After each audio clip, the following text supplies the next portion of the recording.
Assalamualaikum warahmatullahi wabarakatuh. Perkenalkan, nama saya Denny Alfiansyah. Pada kali ini saya akan menjelaskan contoh soal metode simplex. Ada contoh sebuah permasalahan di mana sudah dimodelkan ke dalam bentuk pemodelan matematika, yaitu fungsi tujuannya adalah maksimum nilai Z. Di sini mengandung 3 variabel keputusan, yaitu X1, X2, dan X3. Maksimumkan nilai Z 8x1 tambah 9x2 tambah 4x3, dimana batasannya atau kendalanya ada 3, yaitu x1 plus x2 plus 2x3 kurang dari sama dengan 2. Kemudian 7x1 plus 6x2 plus 2x3 kurang dari sama dengan 8. Lalu yang ketiga, 2x1 plus 3x2 plus 4x3 kurang dari sama dengan 3. Karena tadi kita ingin mencari solusi optimum dengan 3 variabel, maka nilai x1, x2, dan x3 nya harus bernilai positif atau lebih dari sama dengan 0. Di sini pemodelan matematika seperti ini kita katakan sebagai bentuk umum pemrograman linear, karena tadi syarat untuk bisa mendapatkan solusi optimum dengan menggunakan simplex, maka yang harus kita lakukan pertama kali adalah mengubahnya ke dalam bentuk baku. Pada contoh ini tadi kita sudah melihat bahwa umumnya pada slide sebelumnya. Kemudian langkah selanjutnya adalah mengubah bentuk umum pemrograman linear ke dalam bentuk baku. Jadi di sini kita lihat kendalanya ada 3. Kemudian tadi tandanya adalah masih kurang dari sama dengan, sehingga sesuai syarat atau sesuai teori bahwa kalau misalkan kendalanya itu berupa kurang dari sama dengan, maka harus diubah ke dalam bentuk persamaan. Kemudian ditambahkan dengan satu buah variabel slack, dinyatakan dengan S1, S2, S1. S1 di sini karena dia posisinya pada batasan atau kendala pertama, demikian pula di kendala kedua juga sama, harus diubah ke dalam bentuk persamaan. Kemudian ditambahkan dengan satu variabel baru, yaitu variabel slack, dinamakan dengan S2. Lalu baris ketiga juga sama, diubah ke dalam bentuk persamaan. Kemudian ditambahkan dengan variabel baru, yaitu S3 variabel slack. Tadi ada penambahan variabel slack 1, S2, dan S3, maka di baris berikutnya ini pun juga harus kita tulis, yaitu S1, S2, dan S3 nya juga harus lebih dari sama dengan 0. Kemudian untuk baris fungsi tujuan, karena tadi itu mengandung 3 variabel, yaitu X1, X2, dan X3. Kemudian ada penambahan 3 variabel slack baru, maka untuk mengubah bentuk umum ke dalam bentuk baku pada simplex ini pun juga harus ditambahkan pada baris fungsi tujuan. Jadi di sini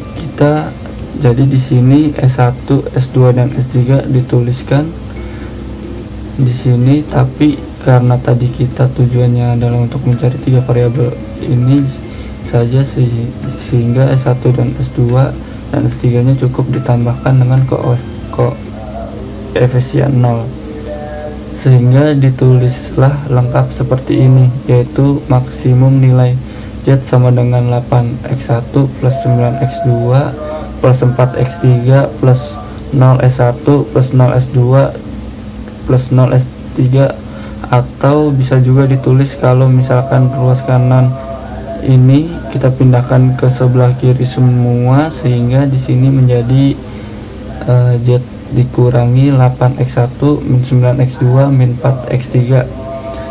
karena di sini tadi koefisiennya 0, jadi maupun di sebelahnya, di sebelah kanan ataupun sebelah kiri, dia tidak akan berpengaruh signifikan, sehingga di sini pun boleh ditulis dengan plus 0 S1 plus 0 S2 plus 0 S3.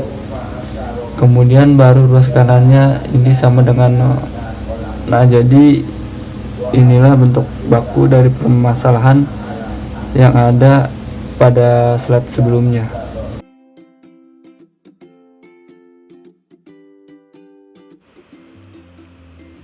Perkenalkan, nama saya Muhammad Chandra Lazwardi. Nah, saya akan membahas untuk yang bagian 2-nya ini. Nah, ini untuk membahas pembentukan tabel simplex. Seperti dijelaskan di sini dalam perhitungan literatif, kita akan bekerja menggunakan tabel, semua variabel yang bukan variabel basis mempunyai solusi sama dengan 0 dan coefisien variabel basis pada baris tujuan harus sama dengan 0. Untuk langkah yang pertama itu periksa apakah tabel layak atau tidak. Kelayakannya itu bisa dilihat dari solusi nilai kanan. Jika solusi ada yang bernilai negatif, maka tabel tidak layak. Tabel yang dapat tidak layak tidak dapat diteruskan untuk dioptimalkan. Nah, untuk yang kedua ini tabel awal simplex. Awalnya seperti ini. Langkah-langkahnya yang kedua itu tentukan kolom pivot. Kolom pivot itu bisa dilihat dari koefisien fungsi tujuan, nilai di sebelah kanan baris Z, dan tergantung dari bentuk tujuan. Jika tujuan maksimisasi, maka kolom pivot adalah kolom dengan koefisien paling negatif. Jika tujuan minimisasi, maka kolom pivot adalah kolom dengan koefisien positif besar. Jika kolom pivot ditandai dan ditarik ke atas, maka kita akan mendapatkan variabel masuk. Jika nilai paling negatif, untuk tujuan maksimisasi atau positif terbesar, untuk tujuan minimisasi lebih dari 1. Pilih salah satu secara sembarang. Nah, ini untuk menentukan kolom pivot. Untuk yang ketiga, tentukan baris pivot. Nah, untuk baris pivot itu ditentukan setelah membagi nilai solusi dengan nilai kolom pivot yang bersesuaian. Nilai yang terletak dalam satu baris. Dalam hal ini, nilai negatif dan 0 pada kolom pivot tidak diperhatikan, artinya tidak ikut menjadi pembagi. Baris pivot adalah baris dengan rasio pembagian terkecil. Jika baris pivot ditandai dan ditarik ke kiri, maka kita akan mendapatkan variabel keluar. Jika rasio pembagian terkecil lebih dari 1, pilih salah satu secara sembarang. Nah, untuk tentukan elemen pivot seperti ini. Untuk baris pivot seperti ini di bawah. Nah, untuk elemen pivot itu tentukannya seperti ini. Jadi dia di tengah-tengah antara kolom dan baris. Bentuk tabel simplex baru. Tabel simplex baru dibentuk dengan pertama sekali menghitung nilai baris pivot baru. Baris pivot baru adalah baris pivot lama dibagi dengan elemen pivot. Baris baru lainnya merupakan pengurangan nilai kolom pivot baris yang bersangkutan dikali baris pivot baru dalam satu kolom terhadap baris lamanya yang terletak pada kolom tersebut.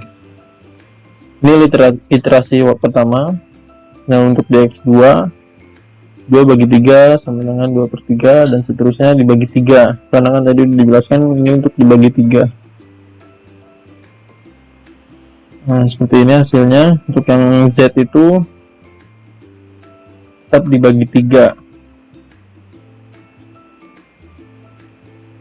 Ini untuk yang S1. Ini untuk yang S3. Terus langkah berikutnya itu yang keenam, periksa apakah tabel sudah optimal. Keoptimalan tabel dilihat dari koefisien fungsi dan tujuan, nilai pada baris Z, dan tergantung dari bentuk tujuan. Untuk tujuan maksimisasi, tabel sudah optimal jika semua nilai pada baris Z sudah positif atau 0. Pada tujuan minimisasi, tabel sudah optimal jika semua nilai pada baris Z sudah negatif atau 0. Jika belum, kembali ke langkah nomor 2. Jika sudah optimal, baca solusi optimalnya. Nah, untuk di sini karena masih ada yang minus, berarti masih belum optimum karena masih negatif. Kembali ke tahap 2 yang sudah dibahas sebelumnya. Teman saya. Terima kasih untuk dari saya.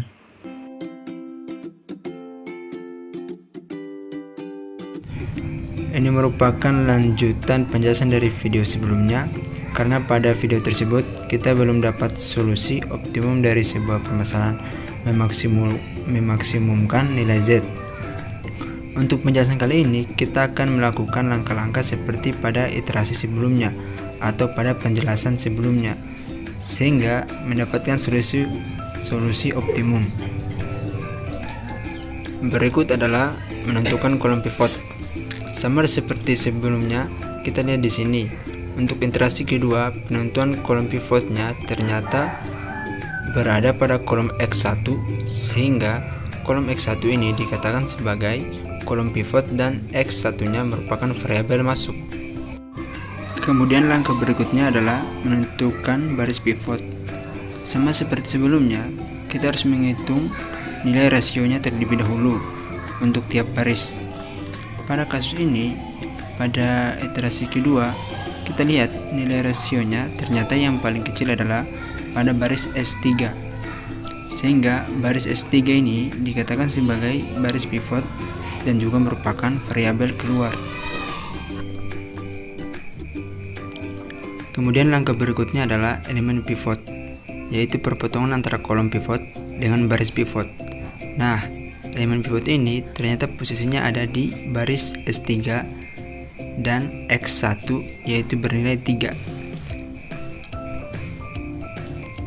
Kemudian langkah berikutnya adalah membuat tabel simplex baru. Sama seperti langkah sebelumnya atau tabel sebelumnya, jadi untuk pembuatan tabel baru ini fokus pertama kali kita adalah menghitung pada baris pivot baru.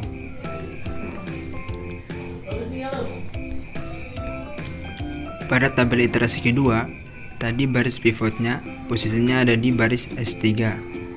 Itu merupakan variabel keluar, kemudian X1 adalah variabel masuk, sehingga pada tabel baru ini kita tidak lagi menulis S3 melainkan X1, di mana angka-angkanya ini adalah pembagian dari angka pada baris pivot sebelumnya dibagi dengan angka elemen pivot, sehingga diperoleh untuk baris X1 adalah seperti berikut ini, yaitu 1, 0 min 2, 0 min 2 per 3, 1/3, dan 2/3.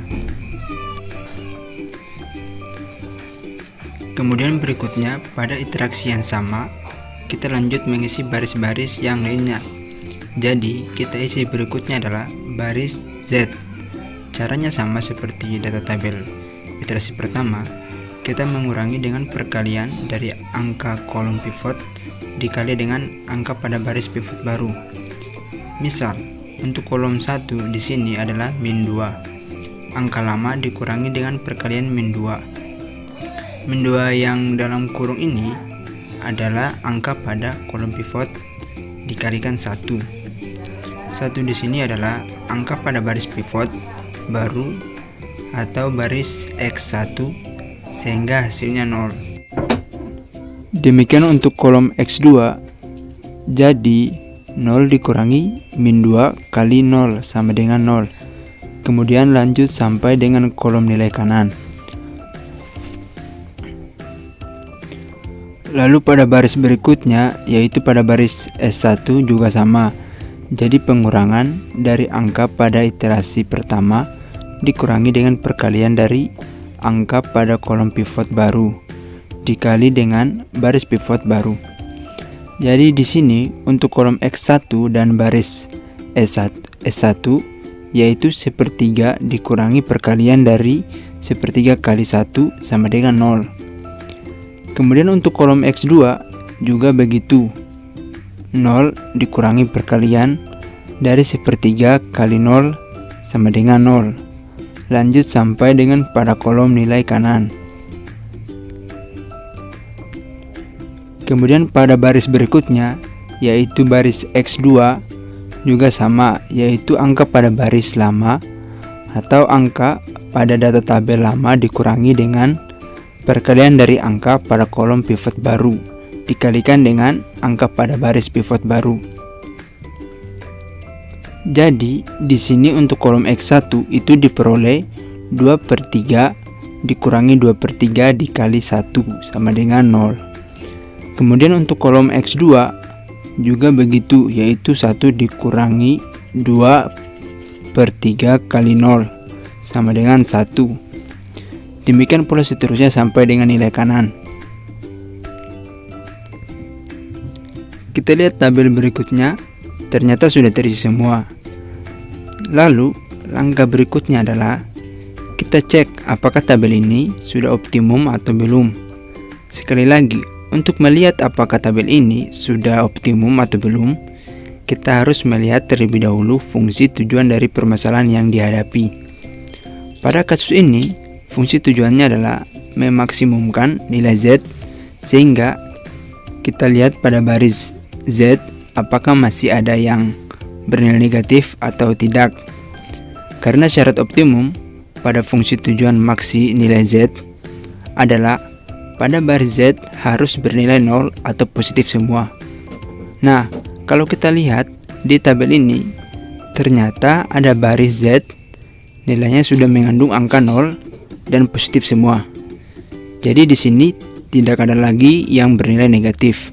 Sehingga untuk tabel ini kita bisa nyatakan bahwa tabel sudah optimum. Jadi sudah tidak perlu untuk melakukan perhitungan berikutnya.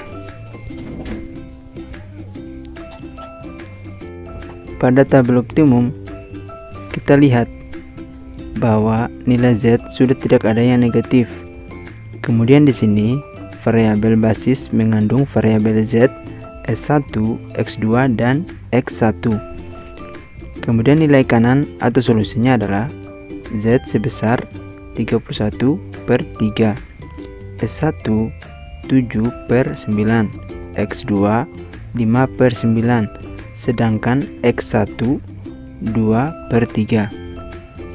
Sehingga untuk kasus ini solusi optimumnya diperoleh X1 sama dengan 2/3, X2 sama dengan 5/9 untuk bisa menghasilkan nilai Z yang maksimum sebesar 31/3.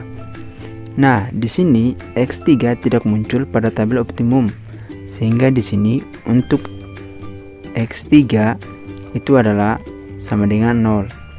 Maka pada kasus yang kita hadapi tadi variabel keputusannya diperoleh solusi optimum, yaitu X1 sama dengan 2/3, X2 sama dengan 5/9, X3 sama dengan 0. Untuk memperoleh nilai Z yang paling maksimum yaitu 31/3, jika kita contohkan pada proses produksi, misal untuk mendapatkan keuntungan maksimum sebesar 31/3 dolar, maka perusahaan harus menghasilkan produk pertama sebesar 2/3 unit dan produk kedua sebesar 5/9 unit.